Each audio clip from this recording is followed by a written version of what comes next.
Am I audible? Um, I am? Great. Okay. Cool. I need the clicker as well. I think I will use this. Yeah. Okay. I think a lot of people here probably don't know about Ultraviolette. 4 days ago, we had a pretty large, glamorous event, a launch event for our first series of motorcycles. This is the F77. Um, and it's been 5 years in the making. Our earliest investor was Vishesh. So back in 2016, I'll get into more of that. A lot of conversations seem to be revolving around investments in this space and what it really takes to get to this point. It's taken us a good amount of time, a lot of grit, and a lot of optimism to get to where we are today. And we're quite thankful to all our supporters who have helped us get to this point. In terms of the presentation itself, I think the way I'll structure it is that I'll talk about the glamorous parts first, and then we'll get down to what goes on behind the scenes, right? So 4 days ago, we launched the product. This is the motorcycle. Seems a little stretched on the screen right now, but essentially, this is a very high-performance machine. We identified an opportunity in the market back in 2016, which is that we sort of saw that the space was getting crowded when it comes to low-powered EVs in the entire 3 to 10 kilowatt peak power range, and we went looking for where the right opportunity was, and we sort of saw that when it comes to mid-segment motorcycles, performance motorcycles as they're called in India, aspirational motorcycles, which there were no real options when it came to electric vehicles, right? And that was one of the reasons. Like motorcycles, there's a very strong emotion attached. There's like aspirational values attached to these vehicles, and it's not just about a vehicle that takes you from A to B. There's a certain aspect of ownership and pride of ownership when it comes to these vehicles. The second aspect to what the reason why we chose to go down this segment was that it was exciting. It was interesting. There was intellectual property to build out. There was the technology challenges were very, very, the bar was very high, right? Especially you're talking about 30 to 50 kilowatts of peak power. That's where we're at now. Building out the batteries, the drivetrain, none of the technology existed. And for us as problem solvers, that was a very interesting problem to take on. So what you see out here is the vehicle that we actually launched. One is parked outside. I rode it here from our office, which is just like 5 minutes from here. And today, now 5 or 6 years later, after we started, we had put this out as a vision in 2016, and that's where Vishesh came in. In fact, he came in very early. He was the first investor in Ultraviolette. And today we are in a position to put forth our vision for the next 10 years, for the next 15 years. And that's the glamorous part. So I'll let the team just cue the video and play the video. And then we'll get on to other aspects of what we're building out today.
So that's the vehicle that's actually parked outside right now. It's the F77. We've had, a very interesting journey to get to this point. And, we're making a claim in terms of what we see as the next decade when it comes to electric vehicles, when it comes to highly differentiated products, high performance products, and that's what Ultraviolette is going after, right? In terms of who I am personally, I should probably introduce myself. I'm one of the co-founders and the CTO. My background is in information science, computer science, electronics as a hobby, And I'll briefly touch upon, what is it that made us interesting for Vishesh to invest as well back in 2016, and the subsequent investors to come on board as well, right? Um, so actually, both Narayan and I, who are co-founders, our experience with lithium-ion batteries especially goes back all the way to 2004, right? So that's where we really started experimenting with these things.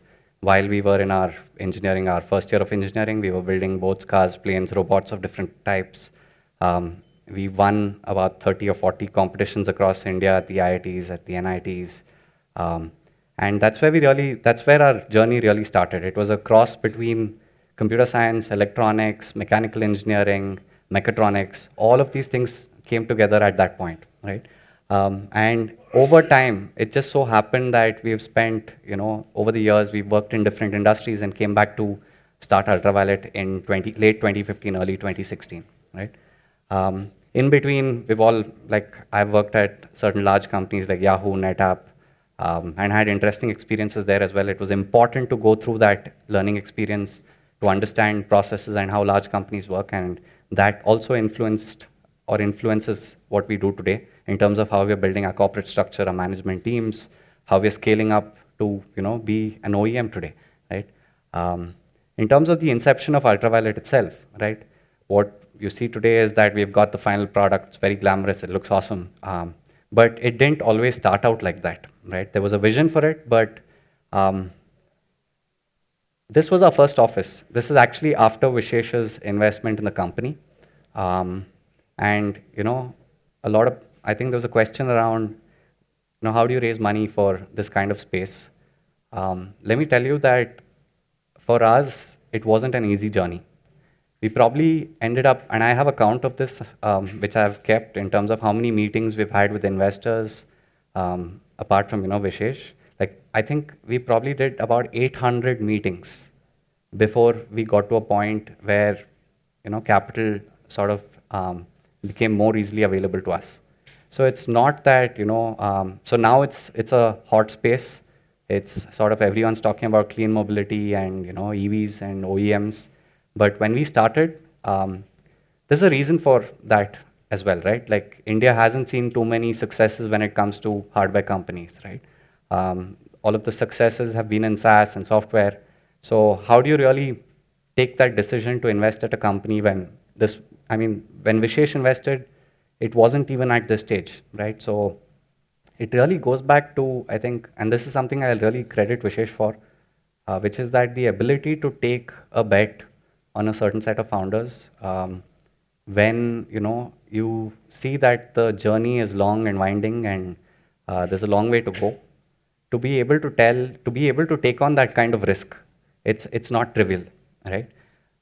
The other part to this is also that my personal sort of the way I've seen the entire investments in the company and the number of meetings that we have had, I think the definition of venture capital, I think, has changed, right? If you go back to the original, the early days in the Valley where, companies like Intel were founded, right? There was a certain level of risk and appetite for risk that the VCs would take on, and we don't see that here. So very few investors here can take on that kind of risk, and it really takes something special, and I guess that's what I'll credit Vishesh for, to be able to not just about Ultraviolette, but the other companies that he's investing in as well. When at such an early stage, all you have is something, in our sense, we had some prototypes and conceptual models, but it is not entirely proven. And there's risk on every side, and everyone really has to work, really hard to make it happen. So I just wanted to highlight that. So while it may be easier to raise money today, in this particular space, while it is hot, it also means that a lot of other companies are going to get investments and they're going to raise money. So the need to differentiate becomes very important, right? If you're doing something that 30 other companies are doing, then like someone said on the previous panel, there's going to be a lot of consolidation, and you may not have the necessary capital to be able to take on, or the larger players, or even 30 or 50 other companies. And there's a need to differentiate from the get-go, from the starting point itself. So while this was actually our second office, today I think this is our office, which is a few 100 meters from here on Intermediate Ring Road. This is actually going to turn into our first experience center. Um, in terms of how we've gone about it, so it's taken a good amount of time, but essentially what we've had to go through is several stages of research. So when we started out, we already in 2015, 2016 knew that all of these vehicles which are in this 3 to 10 kilowatt range, there's going to be a lot of competition. The barriers to entry are very low. The OEMs themselves are going to be getting into this space. So we had to understand for ourselves where is the real opportunity. And we spent a significant amount of time looking at both markets in India as well as other places. We spent time talking to owners of Tesla cars in the US, right? We would try to understand why is it that Tesla became a success. This was 2 or 3 years after the Model S was introduced. And what we noticed was that Tesla was not the first electric car, right? There have been attempts at that before. But what made Tesla different was the perception of the electric vehicle and the idea that it could take on an IC engine alternative and be a very compelling proposition as against an petrol-powered vehicle or a gasoline-powered vehicle. So that kind of research into understanding the emotional response of people, to understand the mentality, and it's not just about pure demographic details in terms of age groups, it's about all of these vehicles that we are going after, these segments. There is a certain pride of ownership and there's a certain reason why people buy them, and it's important to understand why they buy these vehicles, right? So that's where we spent our first 6 months, 8 months, and we spent our time doing all of this early stage research while also building out prototypes, concepts, which is what we get to next, which is defining the requirements, very high level requirements on the electronics and the mechanical engineering, on the software systems, right? Prototyping, pre-design stage. None of these things that stage that were built out actually made it into production, but that was an absolutely that was absolutely necessary at that point in time to build out certain early stage technologies, right? We went back to the drawing board several times over the years to sort of what we would do. This was another thing which we noticed that we could do to be capital efficient, right? So building out prototypes and conceptual models and actual vehicles is a very expensive process. So what we would do is, in some cases, we would do this in VR, and we would walk around these vehicles in virtual reality, and we would see where we can refine it so that we could iterate faster, right? We weren't building out 100% vehicles, the entire aesthetic surfaces. That came much later on.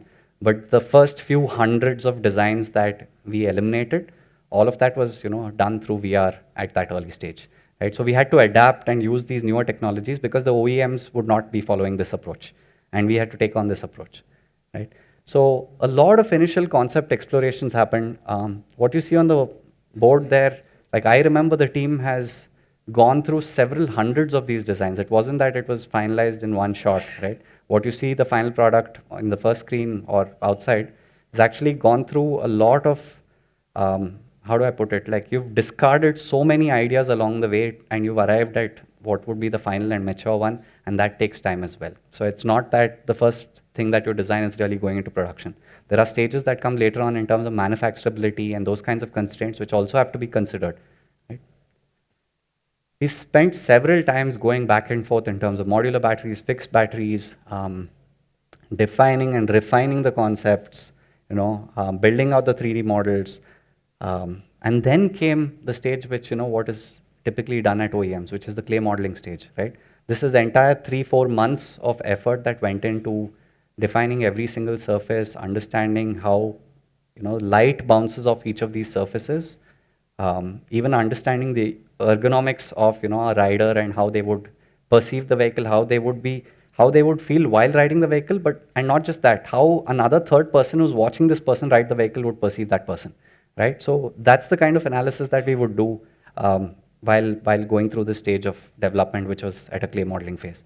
Right? And so far, I've not even spoken about the electronics. I've not spoken about the software, the embedded systems. I've just spoken about the engineering, the mechanical aspects. But essentially, all of this was new to me, right? Because this is not where my formal education came into picture, right? When it comes to the electronics, so there was a parallel track going on, right? From the early stage schematics, the conceptual models, the PCB design. So today what we have, the entire vehicle is designed and developed by us. which means the battery management system, the vehicle control units. And we had to do this because there were no options out there to get these parts from anyone else. Today I met a few folks out here who are making vehicle control units, who are making some of these subsystems as component manufacturers and suppliers. But when we started, we didn't have these options, so we had to build it all ourselves, right? Which meant that we had to get into prototyping of electronics, get into a lot of analysis from the batteries. So in fact, some of the problems that we've seen in the industry today when it comes to battery safety, we knew about these problems we started in 2004 with lithium-ion cells, right? So we knew the problems. In 2016, we were solving these problems. And it just so happens that some very low quality electric vehicles have been put out there, but these are solvable problems, and we had solved them way back in 2017 itself, right? We had gone way beyond that in terms of the kinds of features and functionality that we were building out. Safety is like one of the core foundational aspects of electric vehicles and batteries, and that had to be dealt with, and we had solved these problems in 2017 itself, right? And it goes into a lot of simulation analysis and even verifying that your simulations are actually making sense. We, in fact, built out our own thermal chambers. We built out our own power electronics equipment to test these batteries, to test short circuit currents. And these are things that, again, to be capital efficient, we couldn't spend, the first $100,000 on one piece of equipment, right?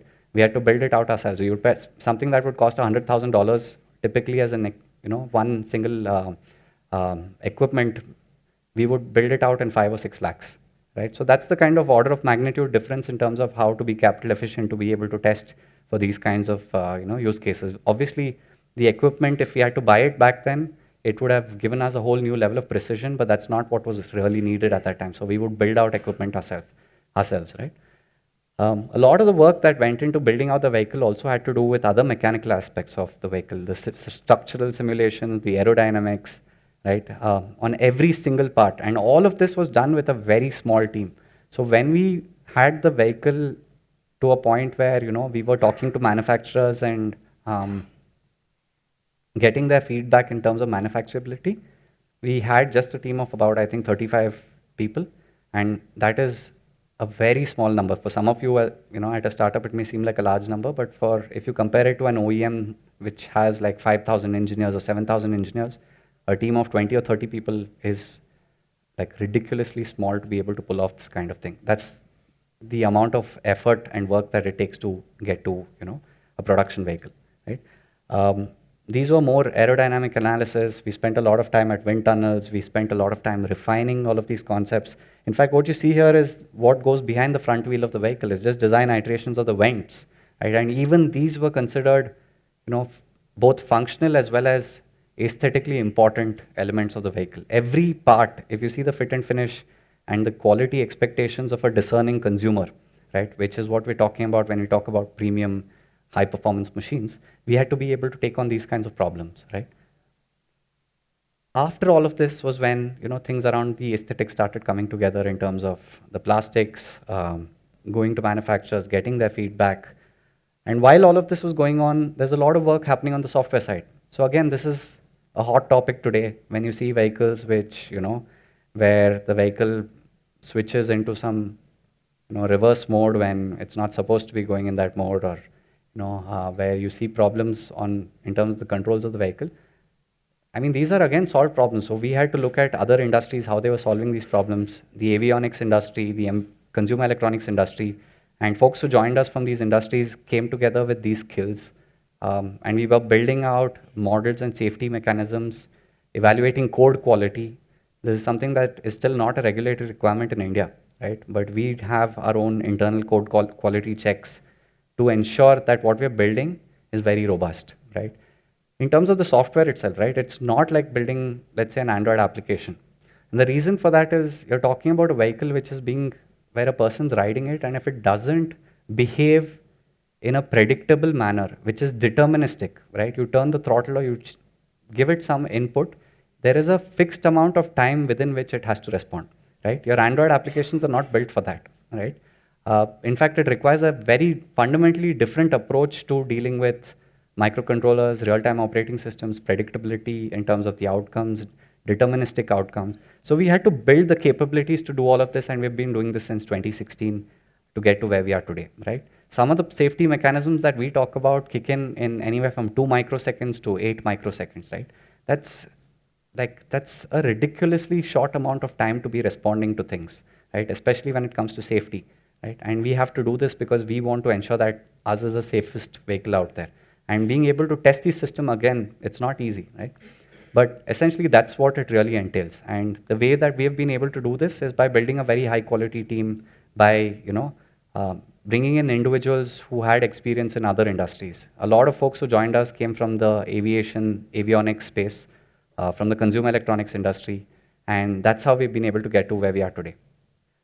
And this is more of the glamorous side of building out the software, where you see the final outcomes, you see the different dashboards, or mission control as we call it, of all of the vehicles that are running. All of these are fully connected vehicles where data is being streamed at a few 100 millisecond intervals, and we're able to see what is happening with the rider. In fact, we're able to trace to the point where we know how much energy has gone in from the wall socket into the charger, from the charger to the battery management system, how much has charged, how much has gone into the battery, from there to the vehicle electronics, and from there to the motor, and from what's deployed to the wheel. And we're able to trace efficiency changes over time. We can even tell if your chain needs lubrication from the data that we collect. And that's the extent to which the entire data architecture that we have mapped out helps us today. This is more on the software quality itself, in terms of all of our code is actually measured for clarity, maintainability, testability. These are again things that it's not absolutely necessary from a regulatory point of view, but we do it because we want to ensure our vehicles are safe and the code can be maintained over time, right? Then comes the testing part. So far, all that we spoke about had nothing to do with real world tests, right? These were system level tests, unit level tests, and what we sort of got into was this pre-qualification before we give it to any outsider, before for us internally, to make sure that these things are very robust, right? There was production planning for start of production, working with manufacturers.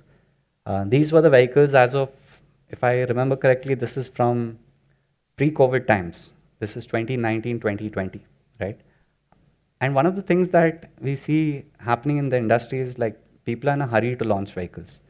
We could have launched these vehicles back then also. If you look at it, they're quite mature, right? This is actually parts coming from our suppliers, but we still said that we would do a lot more testing, endurance testing, accelerated life testing, and that's taken us, another 18 months to get through with all of these things, because we wanted to make sure that we're launching a very mature product, right? Today, that's what we have. That's an actual photograph from the racetrack. This is not a render or anything of that sort. In fact, this is a photo from, again, November 2019, 3 or 4 months before COVID hit. And that's where we improved the battery. So what was on that vehicle was a battery pack that could give about 150 kilometers of range. We used the entire time during COVID, which you can imagine would be hard for a company building hardware. So we used that entire time to build out batteries which are now capable of more than 300 kilometers of IDC range. Right, so thank you. And the products that we now have, actually have that kind of range, and that's what is, we're starting deliveries next month. So that's my presentation. I had only 10 minutes, I think 10 or 15 minutes, so I'm happy to take questions if there are any, because I think that will be more productive. I think there are lots of questions. I can see certain hands going up. So let's do that. It's okay. Sure, please. Yeah, so you said 800 meetings. Yep. Is it before meeting that? I think along the way, because Vishesh came in at an early stage, I think we had to go through several rounds of investments. So it wasn't that it's just happening in one shot. It was a constant thing every week for several years. While, and even before we met Vishesh, there were a few hundred meetings that we had gone through, right? It wasn't that it was all later. So at every stage, a few hundred meetings did happen, right? And along the way, it wasn't that we're only doing meetings, right? Like you actually need to build out the product with whatever resources that you have access to. There must be, so one common theme that I noticed led to the kind of success that we're seeing today is that with whatever little resources that we had at any point of time, if someone were to walk in and see what we've built, they would be like, oh my God, how did these guys get to this stage with only this much capital? There was some unfair advantage we would use or we would have because of our backgrounds, because of what we had done in the past, because of our connections, because of like various personal relationships or our way of operating, and we would exercise those undue or unfair advantage to our benefit to be able to go ahead. Otherwise, someone would walk in and say this is on a presentation, like what have you done so far, right? So every stage the investor would come in, they would be like, I did not expect this company to be at this stage with this, having raised only this much capital, and that's what really worked for us. Okay, great. Thank you, everyone. Thank you.